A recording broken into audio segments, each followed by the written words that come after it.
How was it that it took 3 years to put this CD together? Because we started in September 1989, and by about November 89 we realised that things weren't going too well. Mainly logistical things, like studios that we were being given weren't right. Mainly we hadn't any equipment, and we'd been promised like money for equipment, blah blah blah. It never came through due to various financial upheavals within the record label, and so we went into sort of protection mode, which meant that we basically decided for our own peace of mind that we would only work on the music when we felt like it. And it was a kind of a, basically the choice was we could have rushed the album off, finished it by Christmas and had it out by, March of 1990, but what would have happened was we wouldn't have been able to stand by the record. And like 10 years from now, we could have said, we never had the right guitars and all this, but it's a weak excuse. In the end, all that people care about is whether the record's good, not why you didn't, whatever. It's of interest to people that it took a long time, but ultimately it's not as important as the content of the record.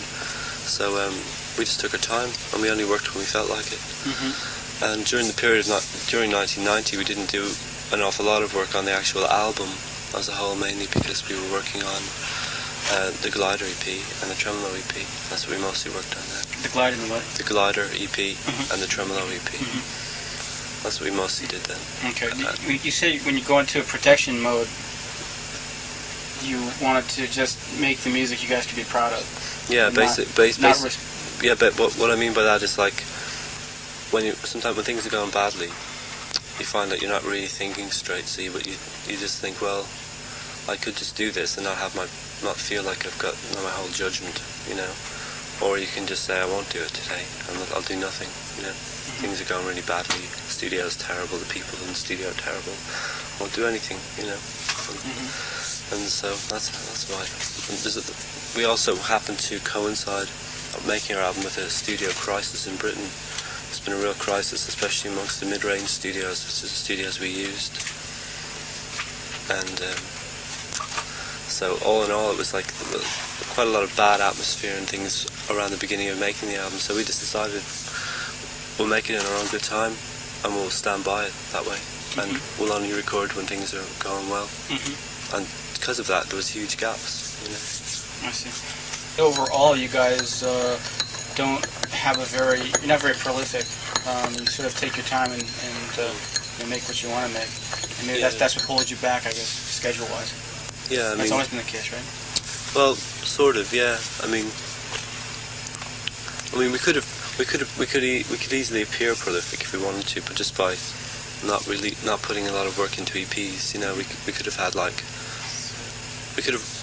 if we wanted to, we could have had 2 albums out during this period, because as far as we're concerned, the quality of the music on our EPs is generally speaking it really stands up for itself a lot more than a lot of bands. They release 12-inch records, but it's only one good song and 3 a live version of a song and an acoustic version, and it isn't 3-4 whole songs. It's not 4 whole songs. It's become a trend now, but I think it's not so much for me to say, but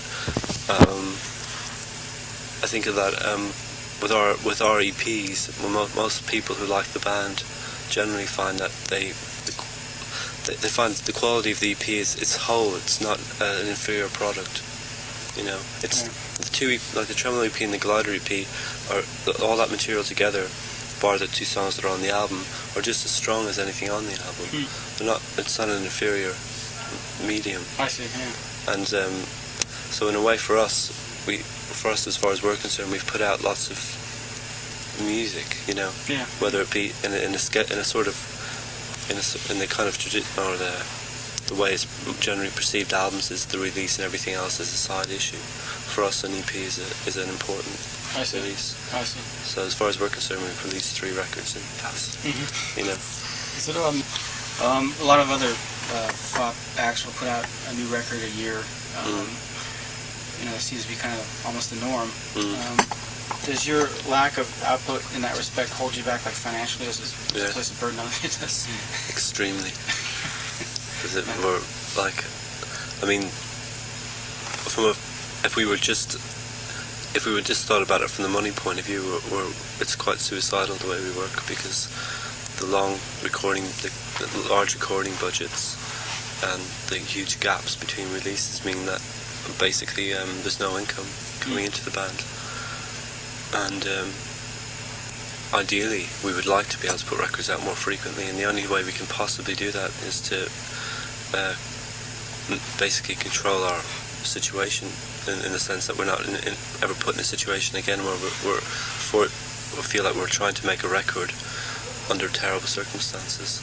I mean, for us the plan is to actually build our own studio, and with that kind of environment we should be able to work faster. You know, that's the idea, that's the plan. Yeah, right. Yeah. You know, the way we've worked in the past 3 years it's been kind of painful, really, to tell the truth. And it's been quite, not in a kind of like, oh, we feel sorry for ourselves sort of way, just in a sort of, it did take a lot of kind of like determination to not stray off the idea and go, oh, what the hell, I've been sick of doing this album for so long, I'm just going to finish it and get it out. And, you know, to always constantly just kind of go, yes, but, you know, you have to be true to the songs, to the original ideas. Because when I think of, see, what happens with the songs is that they kind of, because I don't really think in musical terms very much, so it's mostly just a kind of a textured picture thing, not really colour either, just a thing where parts in the music have, they've got their own place.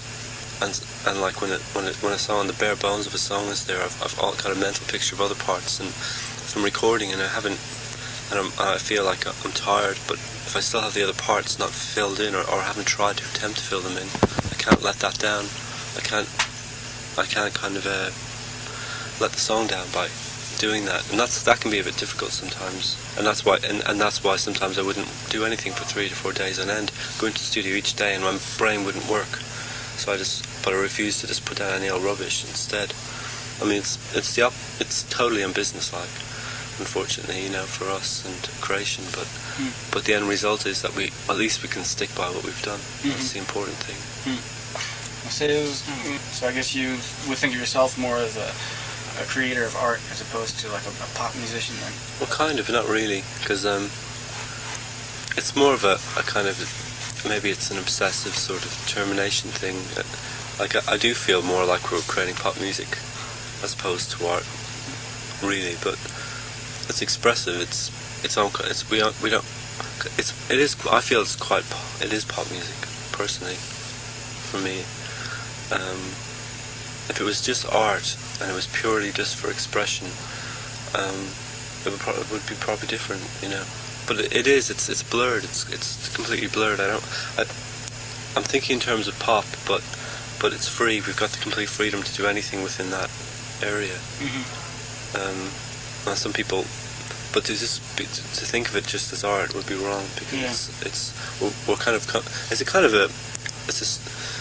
I mean, the fact that we exist, a band who plays guitars and drums and stuff in this day and age, it's kind of an anachronism, and why we do what we do is for reasons that probably won't exist in 10 years' time. We're from another era in a sense, you know. I grew up in this sort of 70s, and that's something that, well, why we're doing what we're doing is unclear, really, you know. But we like it, and we see it like pop music.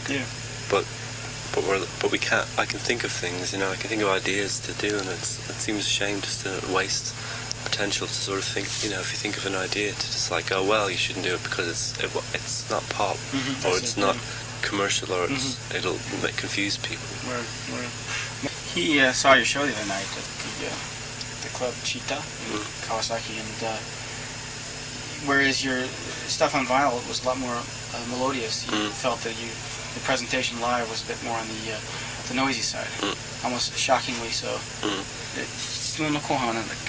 いや、いつもああいうのを展開してるのかっていうのと、でまあ、Is that usually the case with you guys live, and why would you consciously sort of defy the melodious nature of the music originally? The melodies are still there, they're just harder to sort of comprehend. But the main thing is the live environment, especially decided for our own peace of mind that we would only work on the music when we felt like it. And it was a kind of basically the choice was, and we've been promised like money for equipment, blah blah blah, never came through due to various financial upheavals within the record label, and so we went into sort of protection mode, which meant that we basically... How was it that it took 3 years to put this CD together?